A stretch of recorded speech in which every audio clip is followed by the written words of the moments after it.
ಇವತ್ತು ಕರ್ನಾಟಕ ಸರ್ಕಾರ ಏನು ಕಾಂಗ್ರೆಸ್ ಸರ್ಕಾರ ಇದೆ, ಈ ಕಾಂಗ್ರೆಸ್ ಸರ್ಕಾರ ಕನ್ನಡಿಗರ ಮೇಲೆ, ಕರ್ನಾಟಕದ ಜನರ ಮೇಲೆ ಇವತ್ತು ಪೆಟ್ರೋಲ್ ಮತ್ತು ಡೀಸೆಲ್ ಬೆಲೆಯಲ್ಲಿ ಏರಿಕೆಯನ್ನು ಮಾಡಿ ಇವತ್ತು ಕರ್ನಾಟಕದ ಜನರಿಗೆ ಮೋಸ ಮಾಡುವ ನಿಟ್ಟಿನಲ್ಲಿ ಕೆಲಸ ಮಾಡ್ತಾ ಇರೋದು ವಿಷಾದನೀಯವಾಗಿದೆ.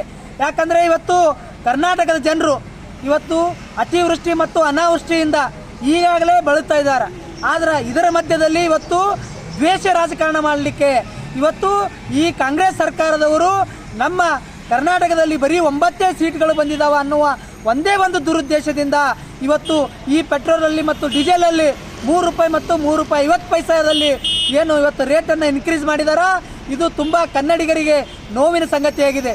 ಈಗಾಗಲೇ ಇವರು ಪಂಚ ಗ್ಯಾರಂಟಿಗಳನ್ನು ಕೊಡುವ ಉದ್ದೇಶದಿಂದ ಇವತ್ತು ರೈತರಿಗೆ ಪಾಣಿಯಲ್ಲಿ ಮತ್ತು ಸ್ಟ್ಯಾಂಪಲ್ಲಿ ಹಾಗೂ ಹಲವಾರು ರೈತರಿಗೆ ಸಂಬಂಧಪಟ್ಟಂಥ ಹಲವಾರು ಇವತ್ತು ಗಿಫ್ಟ್ ಡೀಡ್ ಇರ್ಬೋದು, ಸೆಲ್ ಡೀಡ್ ಇರ್ಬೋದು, ಹೀಗೆ ಕಂದಾಯದಲ್ಲಿ ಬರುವಂಥ ಬಹುತೇಕಗಳಲ್ಲಿ ಇವರು ಬೆಲೆಗಳನ್ನು ಹೆಚ್ಚಿಗೆ ಮಾಡಿ ಸರ್ಕಾರದ ಬೊಕ್ಕಸಕ್ಕೆ ಹಣವನ್ನು ಜಮಾ ಮಾಡಿಸ್ತಾ ಇದ್ದಾರೆ.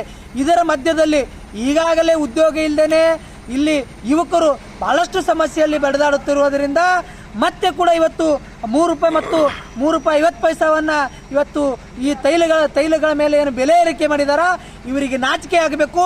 ಸಿದ್ದರಾಮಯ್ಯನವರೇ, ನಿಮಗೆ ನಾಚಿಕೆ ಮಾನ ಮರ್ಯಾದೆ ಅನ್ನೋದಿದ್ರೆ